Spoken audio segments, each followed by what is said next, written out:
100 years ago, during one of the bloodiest wars the world had ever seen, soldiers along the front lines put down their rifles, stepped out of the trenches, and celebrated Christmas. The Christmas truce, as it's come to be known, is remembered through letters and photographs from the front, like this one, which shows German and British soldiers meeting in no man's land in France. The truce during World War I has since been commemorated in a number of ways, but one of the most popular is through soccer games. That's because one of the most popular stories about the truce has to do with the soccer game between British and German soldiers played in no man's land.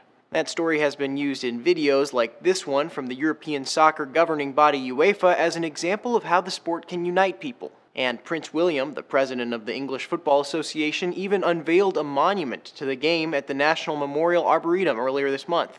And companies like Sainsbury's, which produced this ad, have used the game in advertisements around this time of year. But some historians have doubted the accuracy of that story, citing evidence of games among British soldiers, but not an organized game between soldiers from opposing sides. This article from The Independent argues soccer bodies have pushed to publicize the game for their own interests, and alleges even back then the sport was used as part of the propaganda effort to get men out to the front. There's no united front from historians, though, and as the Smithsonian points out, there are eyewitness accounts from soldiers who say there was a game between Scottish and German troops, although the real game was far from a regulated fixture with 11 players a side and 90 minutes of play.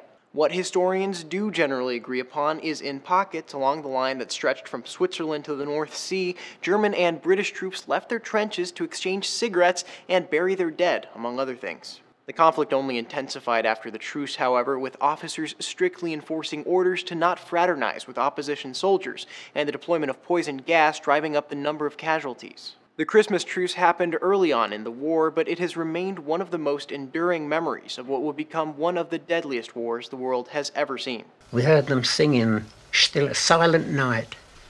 Still a night, silent night. I shall never forget it. It's one of the highlights of my life. Absolutely, to see them. I thought, what a beautiful tune. For Newsy, I'm Sebastián Martínez.